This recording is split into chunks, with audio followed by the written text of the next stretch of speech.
Welcome back to It Tastes Like Burning. This is Matt. This is Jesse. And as usual, we're going to give you the old rundown on the places you can find us and reach out to us at ittasteslikeburningcast at Gmail, Twitter at itlbcast, Reddit at itlbcast, and if you subscribe on Patreon, we'll send you stickers at a bare minimum, maybe some other perks. Yeah. We're going to bounce right off into the old subject today. It's recruiting centric, but it's specifically about I'm going to call it our co-op with NVFC, the National Volunteer Fire Council.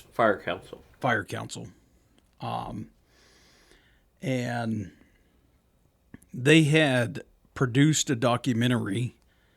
And shame on me, for the life of me, I always screw up the title. I'm going to let Jesse scroll back to the top. There it is. Odd Hours, No Pay, Cool Hat. Just real quick synopsis of the documentary. I thought that it was okay. I think you got to remember that when you, as a volunteer firefighter, go in and watch it, you kind of already have like your bias, your purview, your own experience in your own department.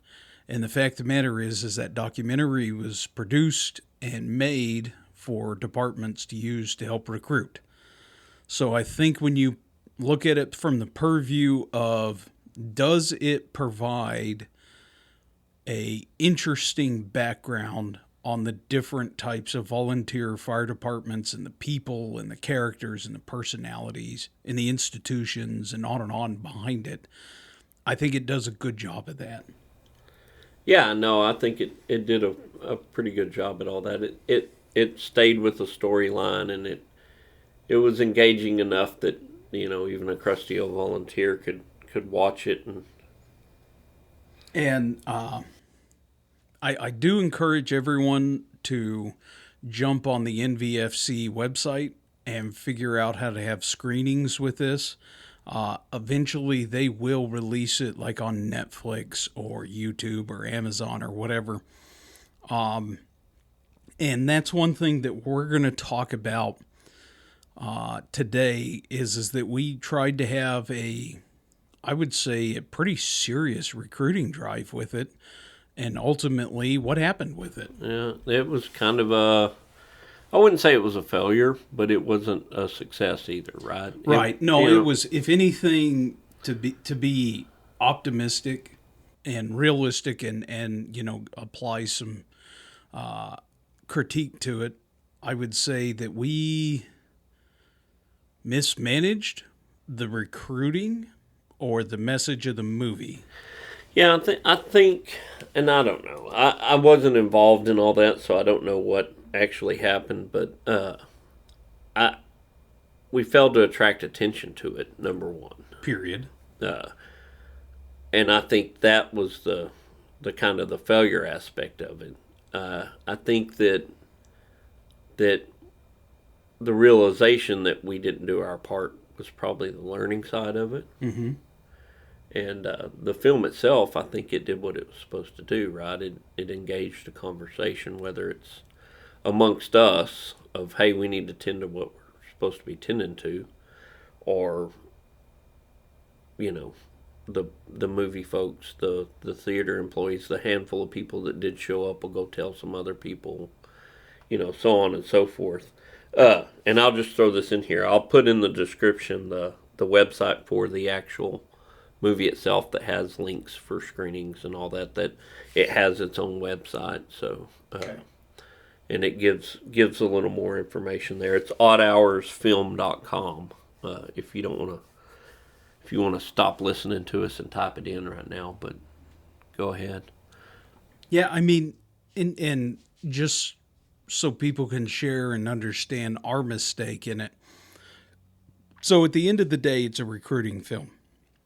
Well, how do you get people to show up to watch a recruiting film? And we asked ourselves this question. And before the movie was ever released, we participated in a very large group like Zoom meeting with MVFC, myself and two of our members. And we cussed and discussed after the Zoom meeting. In the Zoom meeting, they were emphasizing, recruiting, different ideas for recruiting, on and on. Okay. And it's kind of a challenge to figure out how you're going to recruit people to watch a movie or a documentary that's about recruiting. And what we ended up doing is the movie theater that we partnered with, they have a movie release list, and there's about 25,000 emails on there. Okay. So that's a good shot in the dark. Then we partnered with our city, and they also released information about it and helped blast out across their email list. And then lastly, we used our Facebook page. And our Facebook page has between 15 and 20,000 followers. So between the email list of the movie theater, our Facebook page, and the city blasting it out, I want to guess that we touched theoretically around 65,000 people. And what does that look like at the end? And we didn't completely botch trying to advertise for it. I mean, we started kind of, for lack of a better word, shaking the trees at about 10 days out, and then progressively getting a little more and a little more aggressive with it until we got to the actual movie day. And what does that look like? 65,000 people theoretically touched. At the end of the day, it resulted in 4 people showing up to the theater that weren't affiliated with the department or surrounding departments in some capacity. And, okay, so yeah, 4 out of 65,000. Not necessarily the hottest hit out of the book there. Again, it's a lesson. It's not a failure, it's a lesson. So my advice to the other departments that are going to try this, there was an idea that we had that we decided to not do it. And in hindsight, maybe if we do another one of these, might try it. Partner with a local business. Ask them to show the movie and see if we can, no free food or anything like that. But partner with a local restaurant maybe one night and try and do a viewing that way. Yeah, just on the screens in the right in the restaurant or bar or whatever. And that's the thing I want people to realize is, and they did emphasize this in the Zoom meeting, how to advertise, and they offered a lot of help on how to advertise. And I think what we need to do on the follow-up end of this is literally contact the director and the producers and tell them, hey, we took this shot in the dark. Obviously, we screwed up. What is your input, and what do you recommend that we try next? Because I don't think it's dead. No. I think that we, and again, I'm not going to say screwed up anything. We just learned. We just learned that the way we advertised wasn't the way to do it. Well, and here's the kicker on this, and this is why we're talking about this, because this gets down to the core of a lot of what we talk about is messaging and communicating from your own organization. And if you can figure out how to get a recruiting night going that actually works, and you have the platform already to recruit off of, you're going to figure out a lot in this process. So if you can figure out how to pull people in for a movie, and I just told you what our numbers were. If you can figure out how to pull people in off of a movie, then you need to probably consider that avenue for recruiting for your department and messaging for your department. Yeah. And I'm going to say some just flying off the top of my head and the seat of my pants and things you might consider. I think timing is a big deal. I think the time we did it of day was not probably the best time of day to do it. And I won't dispute that. That said, we were at the mercy Correct. of the movie theater in this case because it's a private business. One of our members, him and his family own movie theaters, so they gave us this courtesy Right. At no cost. at no cost. So I think the venue was right. I do think that the timing is interesting. Yeah. And I think that more to go with it, right? I think if we'd have had I don't know, watermelon in the parking lot before, free watermelon or barbecue after or something to get them in. Like it's that's a pretty tough sell. Hey, I want you to go spend an hour and a half of your life to watch a movie that you probably don't care about, but we're hoping you do. Right. By the end of it, right? So it's short of forcing people at gunpoint to You will watch the movie. yeah. How do you bridge that gap? And I think there's got to be maybe, and this is just ideas that you can take for your department when if you want to venture down this road.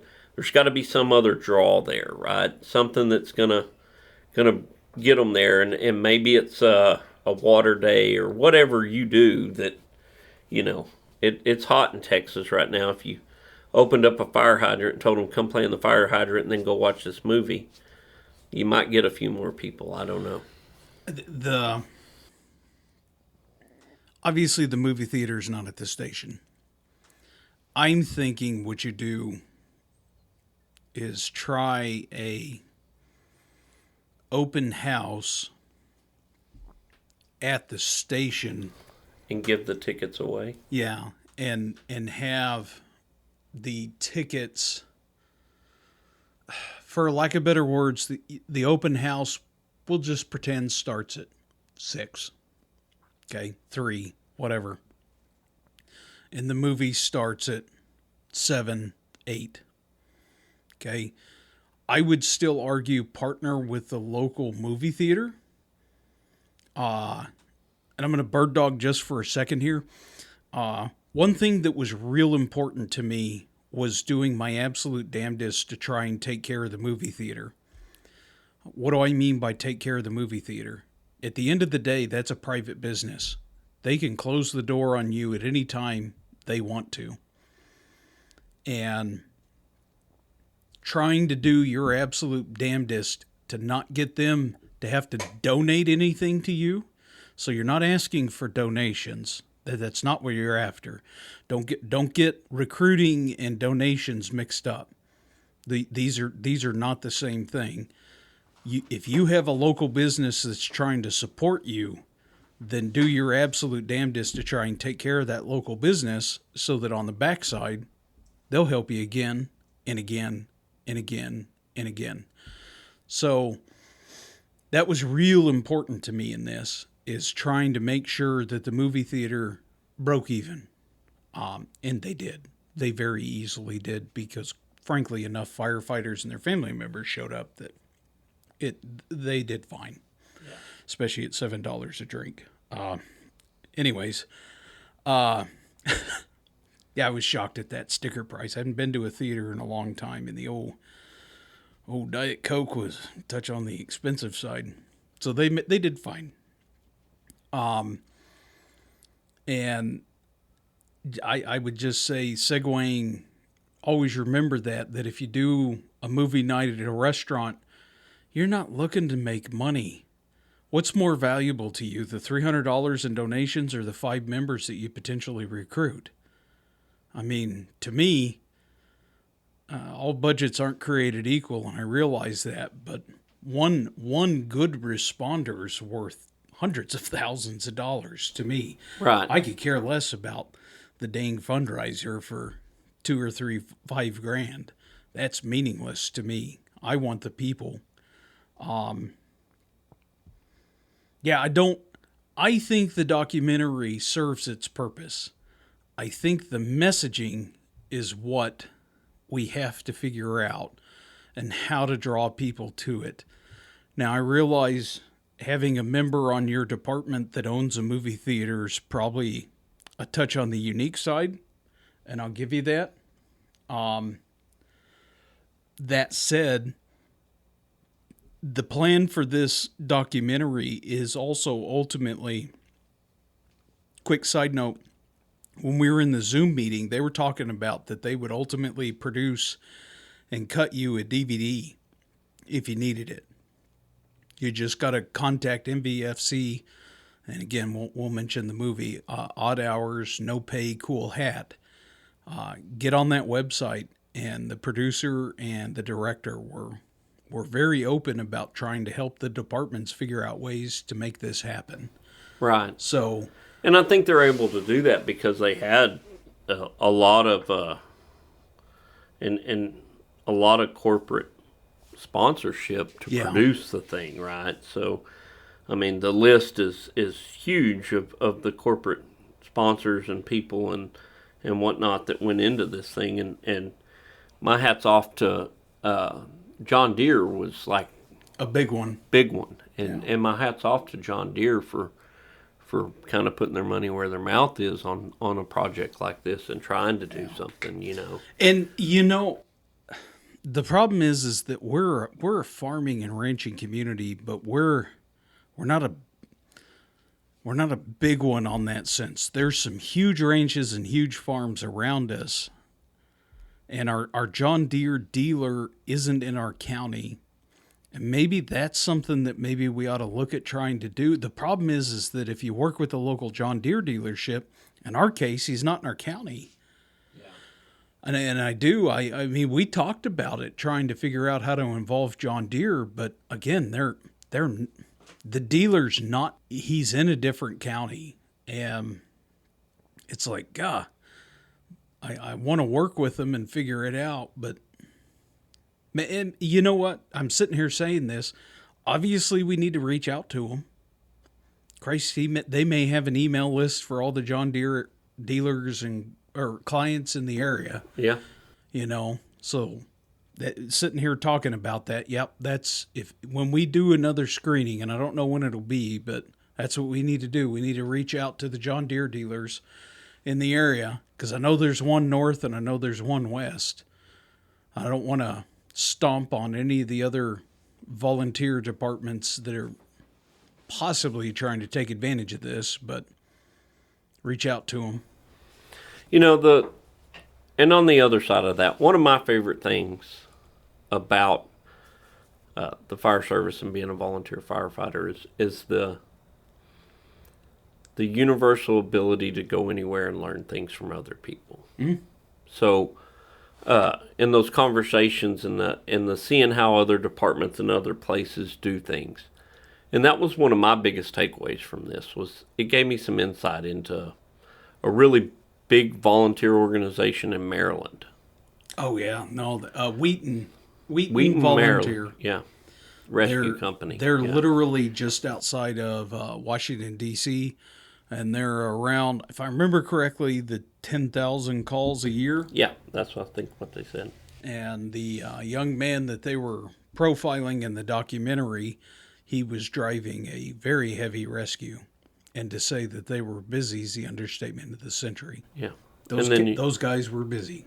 Then you go to some of the other places, the Beeville guys, that's going to be a lot like what we are. I mean, they're Texas guys, but you got a glimpse into California, you got a glimpse into Washington State, you got a glimpse into Nebraska, like Arkansas.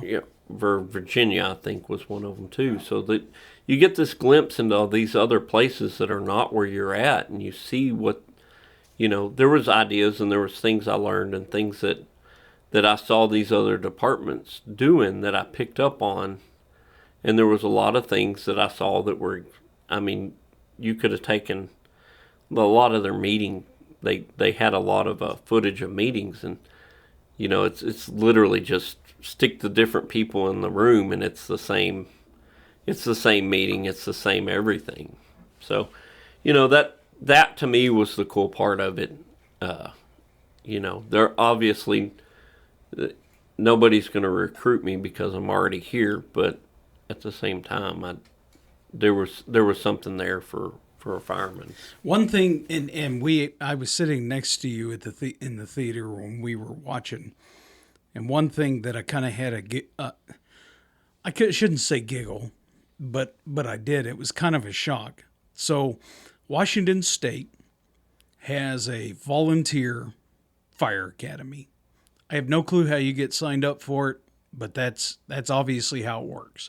You're on a volunteer department, and you go to this volunteer fire academy. And they said it once, I think they said it's a 12-week Firefighter 1 weekend course. Awesome. Great idea. Obviously, they had this hellacious burn facility available at them. One thing I want to giggle at it, and it's not my original point, is these poor cats are sweating the death of 10,000 tears, and it's like 38, 40 degrees. And they're talking about how hot it is. Here in Texas this week, we had a heat index of 130 degrees in our area. So, needless to say, not all areas are created equal. We had a temperature of like 102, 103 with 60% humidity. There's many expletives that I could use in this case to describe it, how terrible last week was. But now, the other thing I want to highlight off of that Washington segment of that movie, how many people were in that academy? Was it 8? Yeah, or somewhere 10? around 8. Yeah. And our last rookie school, which was small, Was 17. that finished, right? Right. Yeah. Started with 30 some odd. So I kind of giggled at that. I have to admit I giggled at that because it's like, man, I wish we could have an academy with 8 people. That way we could give like some of the most hands-on, beyond in-depth instruction on the face of the earth. And at the end of the day, when you have a huge class, you have to still give the student the due diligence, but you can't spend 6 hours with them. Not a lot of one-on-one at that point. So I did. I kind of snickered at that. Yeah. Again, if you have the opportunity, take the time to watch this film and realize that this film was created for you to recruit. That MVFC did this for you to recruit. Pay attention to what we screwed up, because what we screwed up is something to learn from. Might work in your area. I'm telling you not to completely negate it, right. but I'm telling you to do consider, like, I think what this was lacking from our end was a personal touch. Yeah. I don't know what that personal touch was, but that's what it was lacking. Yeah, I think we left it to the few and didn't invoke the efforts of the many to get it out there and do more with it. I would tell you, I think it would be a phenomenal idea to actually screen this thing in your station.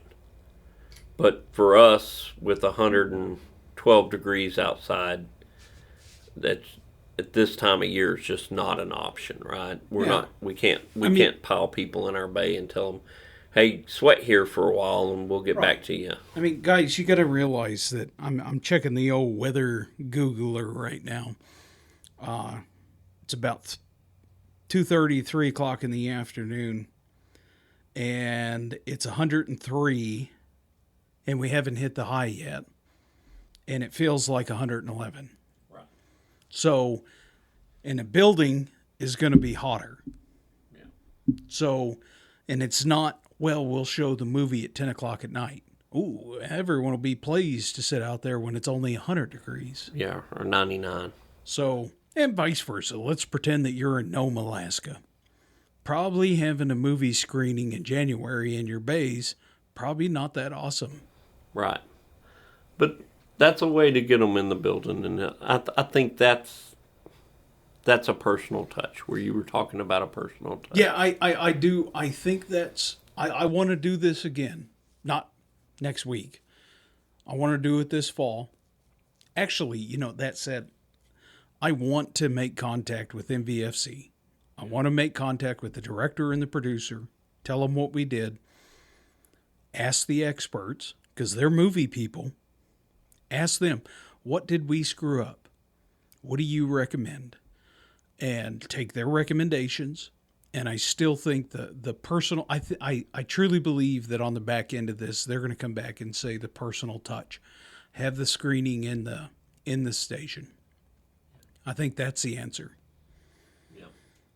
Have an open house. At the end of the open house is a movie. Yeah. Buy hot dogs. Feed them. Yeah. Buy popcorn. And at that point, then I would also say, don't hesitate to set up the old donation booth. That would make sense. Yeah. But yeah, that's my 2 cents on this. Is first make contact with MVFC, make contact with the producer and the director, get their input, and then make sure that you have another screening in the fall. And another takeaway and another pickup that I took from this, and along with my enjoyment of seeing how other places do it, there was a lot of opportunity to see that there's 1,000 ways to skin the cat, right? Oh, yeah.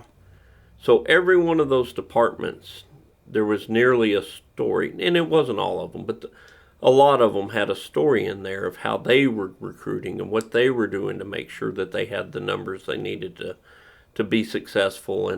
And there was a lot of talk of some of them saying that they were in an uptick of membership and they were growing the roster. And I look at us, and we're definitely in that uptick and growing our roster. Right.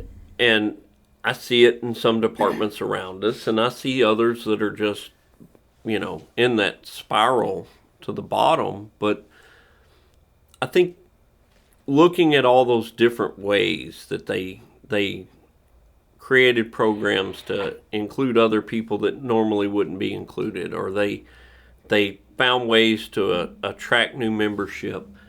There's as much in there for you to learn from that if you're open to the story. Yeah, with what Jesse's talking about, so this, I think, was Mosney, New York. Right. Outside of New York City somewhere. They were kind of dying the death of 10,000 paper cuts, and they realized that they had a very large, untapped population in their community. And I could understand, this would be an interesting community to try and tap into your department, because they have some particular, I'm going to call it caveats right now, just to keep the suspense up. But they are, that would be a particular community that would be interesting to try and cater to recruit. And oddly enough, they had a guy from this community that wanted to join. He's a Hasidic Jew. Hasidic Jews are very particular about their hair and particularly their beards. And the department pretty much had a policy of, no clean shaven, not on the department. And they finally realized, hey, maybe we could actually reevaluate the old policies on this. And because you don't necessarily need all firefighters on the department to be clean shaven, because you have a lot of work to be done outside. And they finally realized and had the discussion with the membership, and they lifted the facial hair policy. Now, obviously, they're interior firefighters. They're clean shaven, short mustaches and no beards. But they allowed the Hasidic Jew man, that sounds terrible the way I just said that. But this Hasidic Jew, he joined the department. And the kicker is that for me, I can't believe they didn't consider it longer ago, because of the amount of interaction that they would have with the Hasidic Jew population in their community. Gosh, you need someone like that on your department to help with the language barrier, the culture barrier, and on and on. Probably the other example I'd kind of give is if you're like in Texas, down in the valley, having someone that's Hispanic and, can speak and very clearly speak Spanish and be able to communicate, that's kind of a no-brainer. You kind of need that person. Well, vice versa, you're in upstate New York and you're relatively small town and you're dominated by a Hasidic Jew population. And I mean, that would just, to me, would make so much more sense to have a Hasidic Jew member that can be able to easily communicate and effectively communicate with your community as a whole. Right. And there was a whole part of this documentary that highlighted that, and it was a great part of the documentary. And other things we saw in there was junior programs and just a wide array of just ways that they were thinking out of the box, right? And you also saw what Matt and I harp on all the time. Those departments that were in that uptick and that all that, it was because they were training their people. They were doing training. Yeah. And they were highlighting that they were doing training. So if your department's dying the death of 10,000 paper cuts and you play dominoes on Tuesday night or whatever it is instead of training, that's probably why. Like, you're in a losing situation at that point. Yeah. No, I'm so emphatic on training that I'm thoroughly convinced that it's not convinced. I guarantee that if we just guest instructor arrived at a department for 1 quarter, we could turn around an entire organization in a quarter by just having decent training. Yep. No doubts. Training is the key to the organization. It's the heartstrings of the organization. There's not a single problem you can't fix through training. It's training, it's training, it's training. Period. And we're not talking about running laps around the building and doing push-ups. That's actually not what we're talking about. Jesse, do you have anything else you'd like to add to this critter? No, I think sums it up pretty well. All in all, I mean, I'm gonna give it a gold star or whatever. You know, I think it's well thought out. I think it's a great opportunity. I think that the success that any department's going to have is going to depend on their execution, right? I don't think that you can. It's not going to do the work for you. You still got to put in the work, right? And I think that's the big takeaway that everybody that's seeing this and thinking about it and it's out there, and I know that the resources are there for anybody to jump on board with doing something with this. So yeah.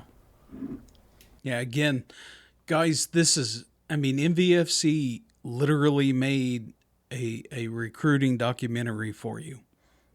So figure out how to use it.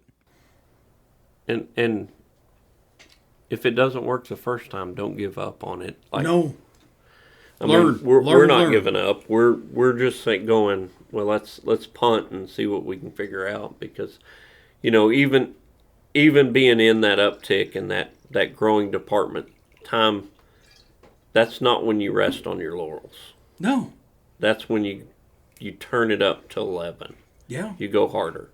Yeah, I mean, at the end of the day, I'm sorry if you're telling me that your department's struggling because you can't find members, bullshit. Figure it out.